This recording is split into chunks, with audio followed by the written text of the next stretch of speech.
Whispering Woods. Chapter 1. The Forbidden Path. The villagers of Black Hollow had long feared the dense forest that loomed just beyond their town. It was known as Whispering Woods, and few who entered ever returned. Those who did came back changed, haunted by something unseen, their eyes hollow, their voices trembling. Legend spoke of an ancient evil lurking deep within, something older than the trees themselves.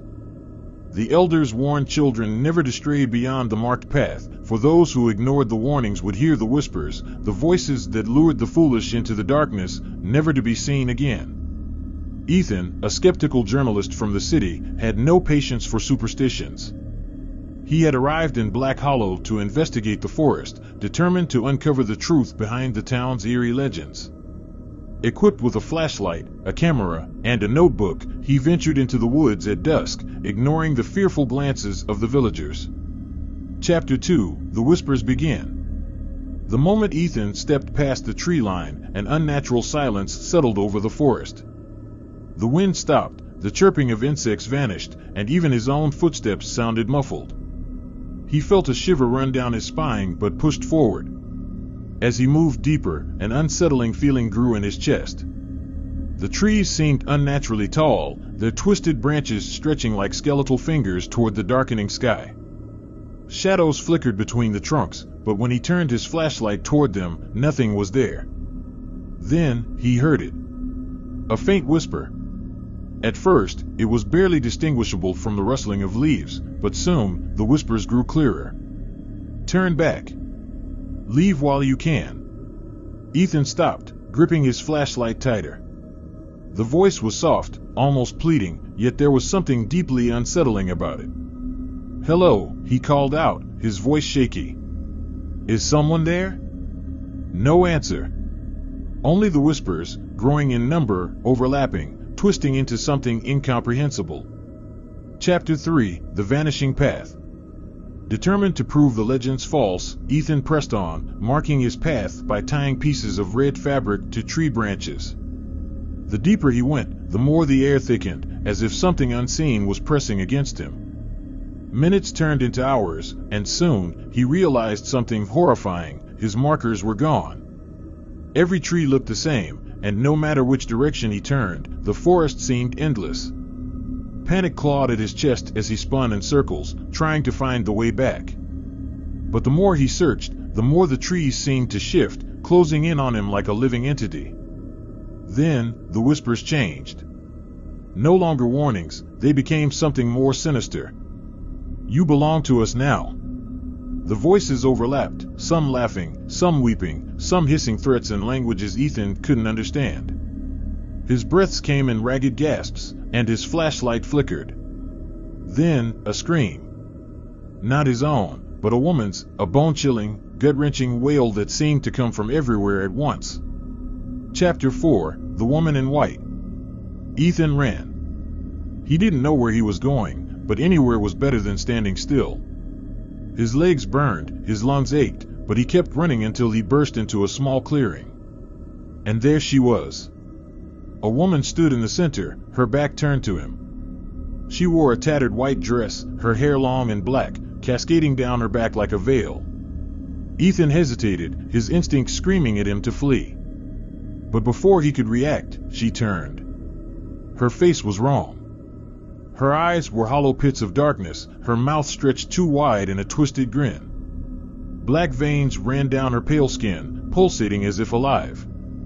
"Help me," she whispered, her voice layered with a dozen others.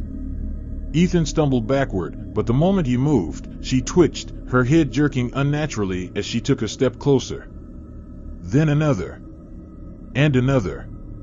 She didn't walk, she glided, her body moving as if controlled by invisible strings.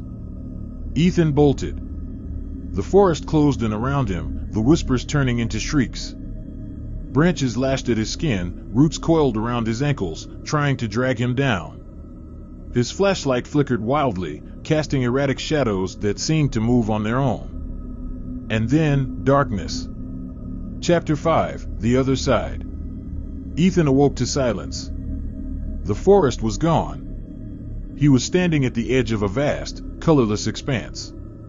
The sky was an endless void, swirling with shadows, and the ground beneath him felt neither solid nor liquid. He turned, expecting to see the woman again. Instead, he saw something worse. Hundreds of figures surrounded him, men, women, children, all with hollow eyes and twisted faces. Some had missing limbs, others had gaping wounds, yet they moved as though unharmed. Their mouths moved, but no sound came. Then, behind them, something massive stirred. A shape, too large to comprehend, loomed in the distance. It had no definite form, only shifting, writhing masses of darkness, its countless eyes blinking in unnatural patterns. And then, it spoke. Welcome home. Chapter 6, The Last Entry. Ethan's camera was found a week later, just outside the village. The footage was corrupted, but the last few seconds were clear. The camera lay on the ground, pointing toward the trees. Ethan's voice could be heard, ragged and desperate. If anyone finds this, don't come looking for me. The legends are true. The whispers, the woman, the forest. It's not a place. It's something else, something hungry. And it's watching you now. A shadow moved in the background. Then, the screen went black. Ethan was never seen again. But the whispers never stopped. The end. The Roots of Darkness. Chapter 1, The Forgotten Forest. The town of Hollow's End had one unspoken rule: never enter Blackthorn Forest. The warnings were everywhere, from rusted signs on its outskirts to the weathered voices of old townsfolk who spoke of the things that lived beneath its twisted branches. But Daniel never believed in folklore.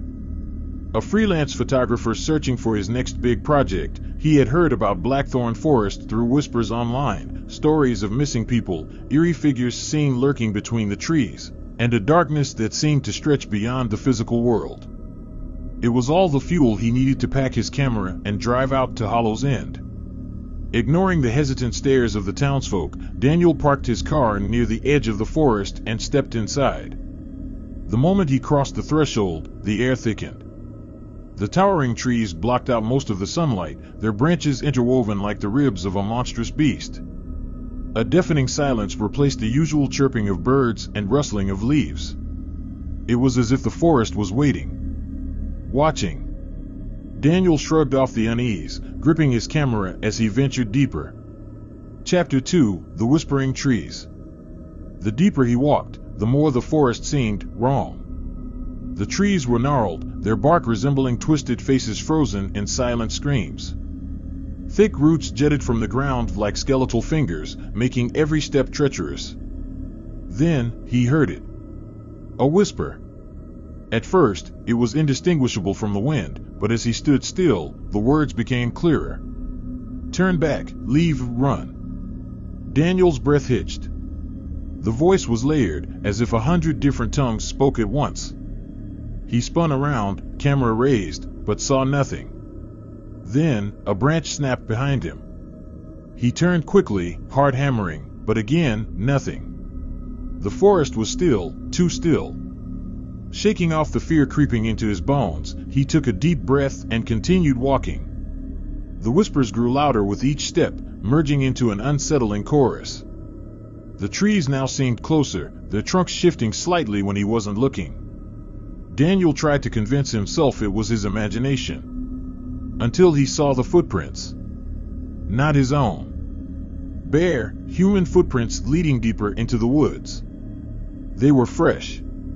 Chapter 3, The Woman in the Dark.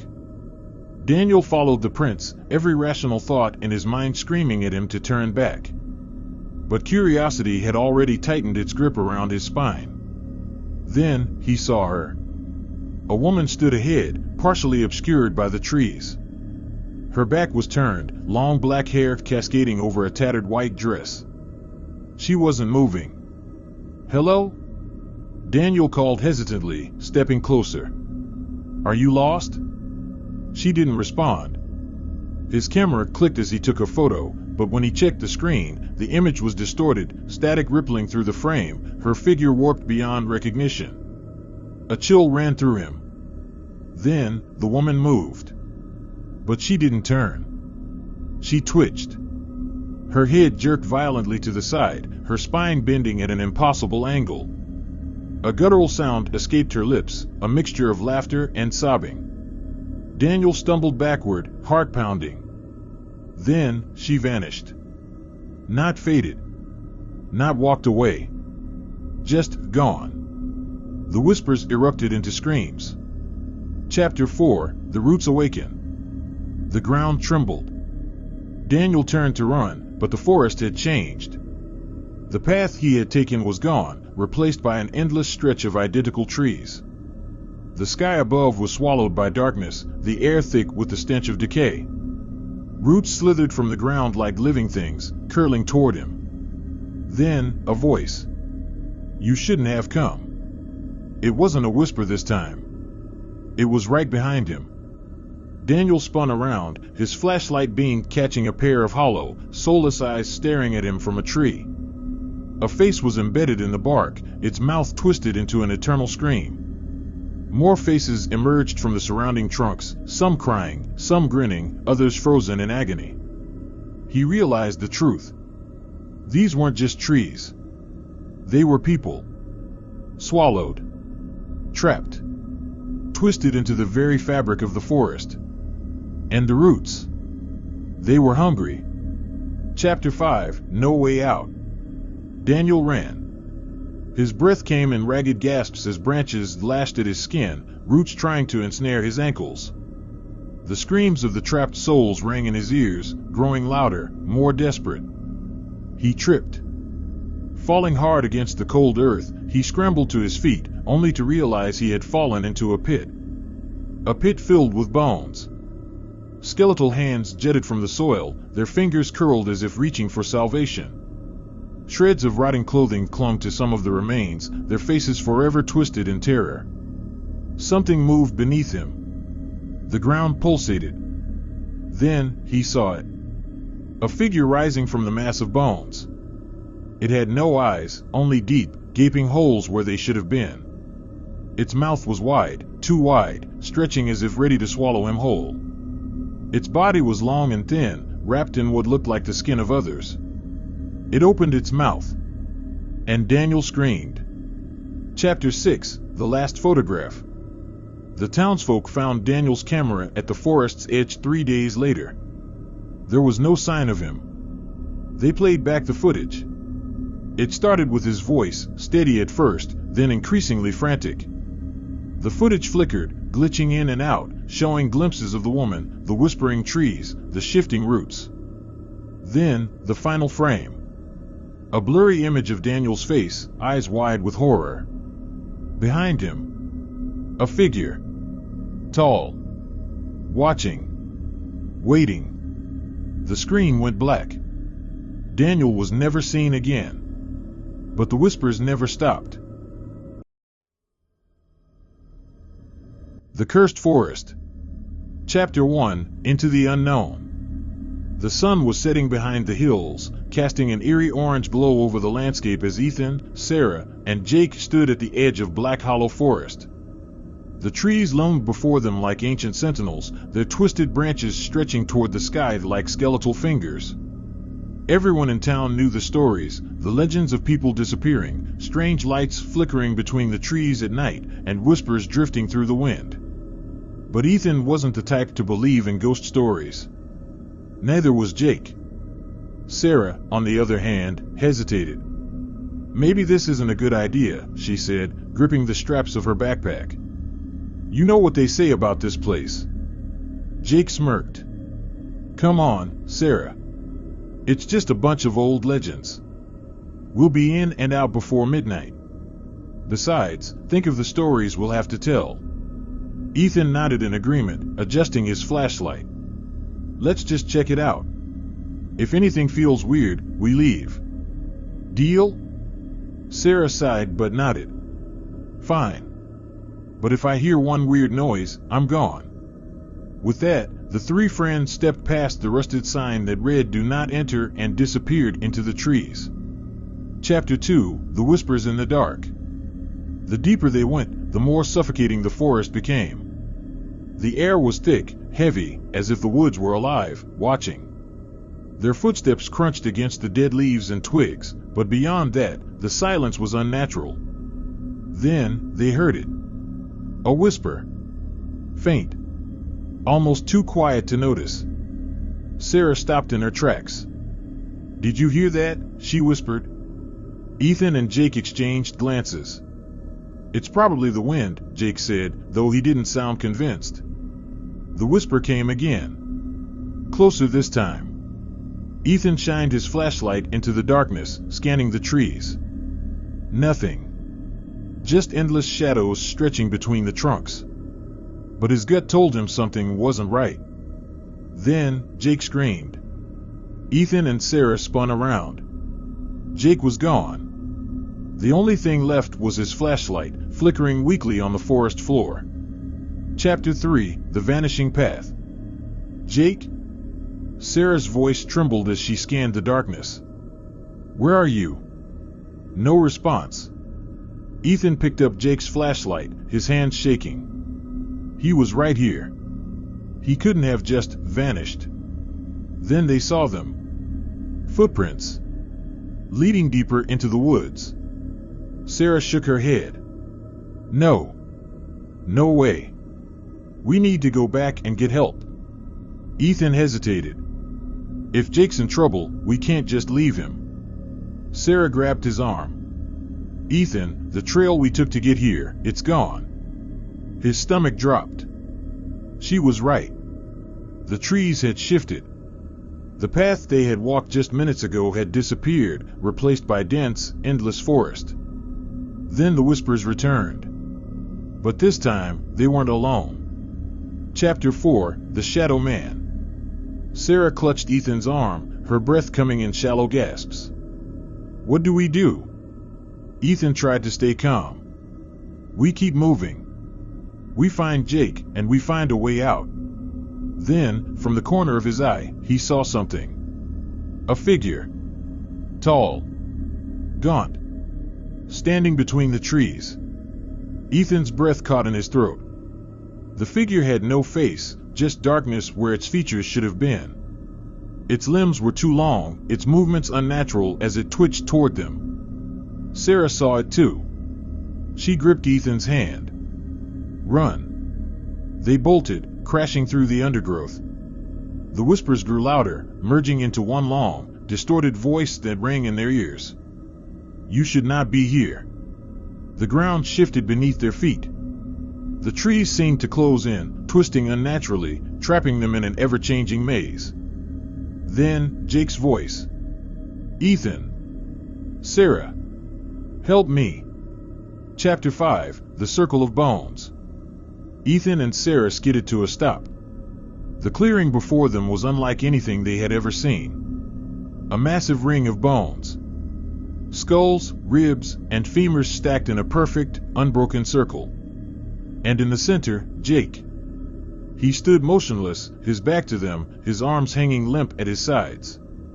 "Jake!" Sarah called, stepping forward. Ethan grabbed her wrist. "Wait." Something was wrong. Jake's posture was unnatural. His head twitched slightly, as if listening to something only he could hear. Then, slowly, he turned. His eyes were hollow. His mouth stretched open too wide. And when he spoke, it wasn't his voice. "You shouldn't have come." Chapter 6: No Escape. Sarah screamed.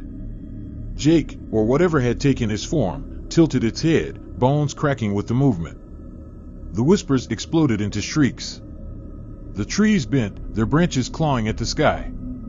Ethan grabbed Sarah's hand.